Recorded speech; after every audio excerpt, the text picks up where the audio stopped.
G'day guys, Al vs Bert here. Today, I'm gonna be doing something that I've never done before on this channel. This time, it's a movie review. Today's review will be on Godzilla vs Kong, a movie that I really enjoyed.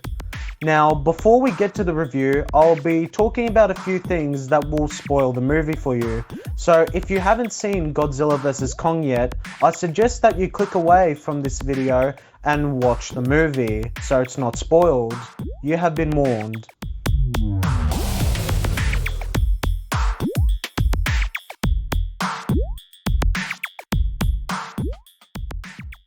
Now, originally, when information that a new movie where Godzilla and King Kong would duke it out seeped into my skull, I was like, neat.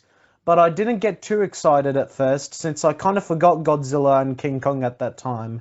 However, when I saw Godzilla vs. Kong for the first time, it left me mind blown and flabbergasted at the same time. I had an absolute blast with this movie. I thought the monster fights were epic, and I thought that Hollow Earth was an interesting concept. Whoever designed Hollow Earth and the monsters that inhabited it did a cracking job. Now, on to the story. The main plot is a bunch of scientists trying to find a location known as Hollow Earth to extract some samples from that place, and they're creatively using Kong to lead them to it. There's also a side plot with a conspiratorial podcaster named Bernie Hayes, who works for a company called Apex. He, alongside Madison Russell and Josh Vellante, are trying to find out if Bernie's paranoid rantings about what Apex is doing are true.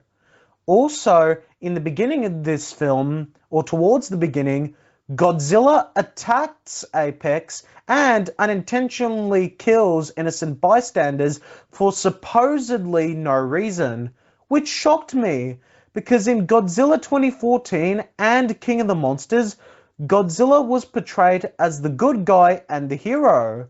So I was very surprised when Godzilla attacked Apex and accidentally killed the innocent people. But then, long behold, I find out that the reason Godzilla attacked Apex was that a few scientists in that company used one of the skulls of Ghidorah with a few pieces of advanced technology to control Mecca Godzilla. And Godzilla thought that the robot will challenge his dominance, which is the reason he attacked Apex. Now, let's just talk about Mecca Godzilla in this movie for a moment. I didn't even know that Mecca Godzilla would be in this film, so I was extremely happy that Mecca Godzilla was in this film. And even though his design is drastically different from his older Japanese counterpart, I still loved his new design, and it kind of resembles Megatron from Transformers, which is another franchise that I love a lot. Also, Mechagodzilla is telepathically controlled by the chief scientist of Apex, Ren Serizawa, via the brain of one of Ghidorah's skulls, until towards the end of the film, where Serizawa is electrocuted. And after that, Mechagodzilla operates entirely independently until he is decapitated by Kong.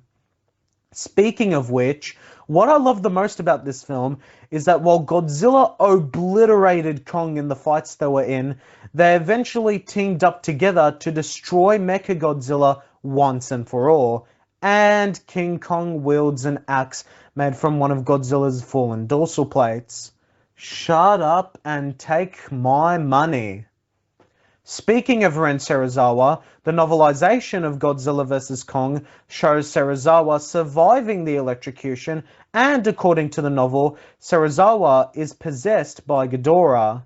By the way, I just looked it up, and the Godzilla vs. Kong novelization is confirmed to be 100% canon to the film, meaning that Serizawa is still alive while being possessed by Ghidorah, and we might see him in the next MonsterVerse film, but who knows. Earlier in this video, I said that I absolutely loved Hollow Earth, and that it was a very awesome and interesting concept. So let's now talk about why I love Hollow Earth so much. Hollow Earth was a series of mythological stories created by early humans in ancient times, many years before the first King Kong and Godzilla films were even made. Many ancient civilizations had myths that there was a whole other world inside Earth. And in the early 18th century, these myths were debunked and disproven by scientists. Godzilla vs. Kong's version of Hollow Earth is a tropical and mountainous environment with unusual creatures such as terrifying flying cobras called warbats that fight Kong but lose as Kong decapitates one of them and drinks its blood, which is one of my favourite moments in the entire film. I thought the CGI effects and monster fights were absolutely breathtaking, with all of the spectacular lights in Hong Kong and the monster fights that took place in the daytime, with only one fight taking place at night. And that's one good thing about this film.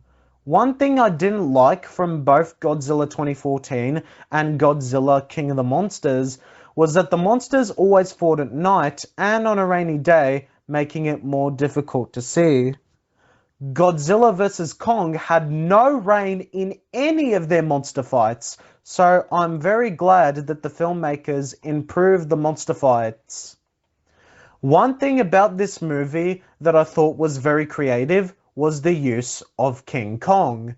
Instead of being portrayed as just a giant animal that is just there to cause destruction, Kong is used as an important plot tool in the film to lead the scientists to a world called Hollow Earth in order to extract some samples from that location to study, which is very creative.